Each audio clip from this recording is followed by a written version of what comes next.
Di Filipina 95% yang mengamalkan wirid berjemaah lepas solat fardu dan doa, sebab mereka cakap Nabi tak buat. Jadi boleh tak bagi dalil kita buat wirid dan doa seperti di Malaysia? Oh pula dah.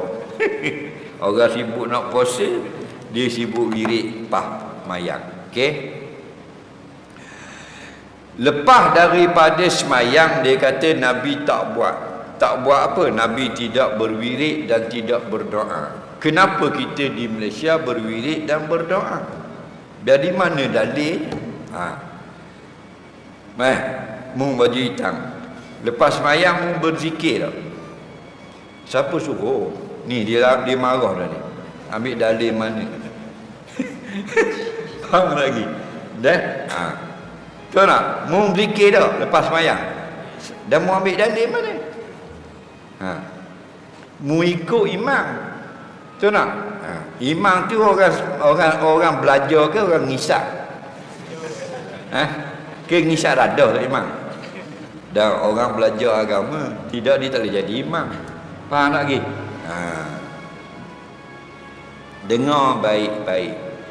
Selepas semayang, Nabi pesan kepada kita suruh berzikir, dan Nabi pun berzikir. Okey? Zikir lepas semayang Nabi tidak sama yang macam kita, kerana kita panjang. Mula pada astagfirullah, Allahumma antas salam, baca Fatihah, baca ayat kursi, baca baca subhanallah 33 kali, alhamdulillah 33 kali, Allahu akbar 33 kali. Lepas tu ayat ni, zikir ni, ujung baru doa. Faham? Kalau kita tengok dalam kitab-kitab hadis, Nabi zikirnya lepas semayang tidak macam tu. Tapi itulah yang Nabi zikirkan. Kita kumpulkan semua, Nabi buat sikit-sikit. Ada hadis ni Nabi hanya sebut lepas semayang astagfirullah 3 kali. Itu satu hadis. Hadis yang lain pula Nabi lepas semayang kata Allahumma antas salam. Hadis yang lain pula lepas semayang Nabi kata la ilaha illallah wahdahu la syarikalah. Faham?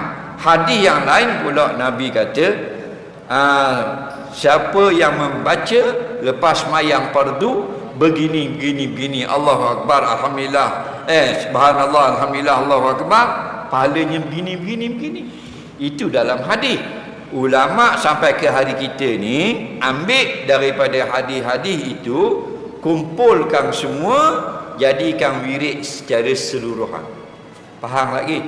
Jadi apa yang kita zikirkan lepas semayang dalam masjid-masjid surah di bandar dan kampung, itulah zikir yang datang dalam kitab hadis.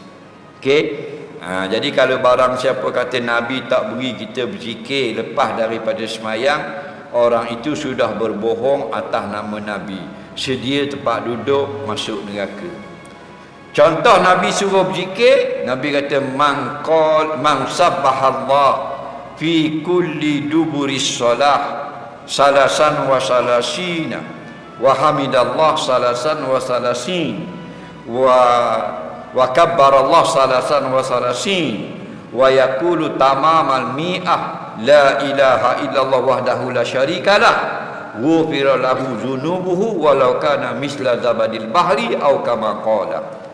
Nabi kata ingat molek barang siapa yang sudah habis mayang 5 waktu, lalu dia pun berkata subhanallah 33 kali, alhamdulillah 33 kali, Allahu akbar 33 kali.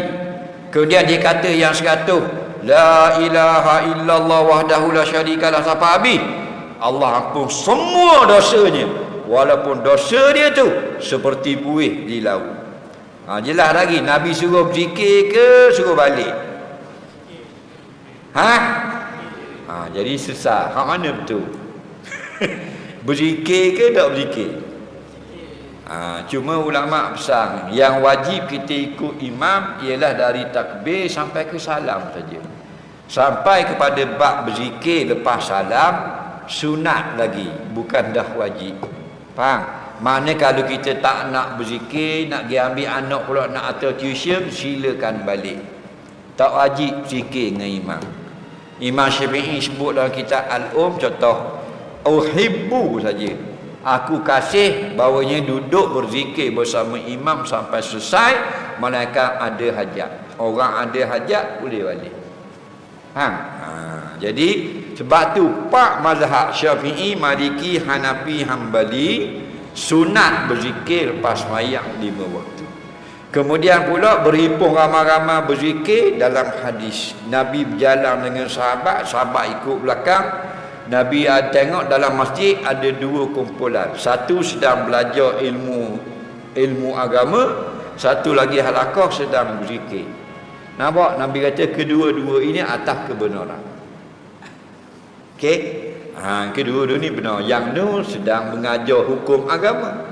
Yang ni sedang berzikir. Barallah, ramai-ramai. Halaqah tu bukan seorang, ramai. Mana kumpulan. Okey? Tu jelas. Tu berkumpul tak berzikir?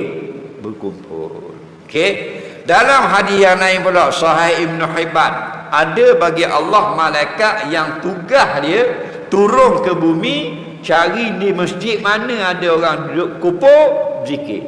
Bila ada, dia pakat lekong sejik itu menurunkan keterangan dan rahmat daripada Allah dan memohon ampun kepada orang yang ada dalam majlis zikir. Faham? Sila buka kitab hadis, antaranya kitab Azkar Imam Nawawi, antaranya kitab Syarah Sunnah Imam Bawawi. Faham? Jadi siapa yang kata tidak berzikir lepas sembahyang fardu, perkataan itu adalah bohong. Yang benarnya berzikir. Dan banyak lagi hadis Nabi kata, barang siapa yang berkata begini lepas sembahyang, pahalanya begini. Barang siapa yang baca ini lepas solat, pahalanya begini. Soalan seterusnya,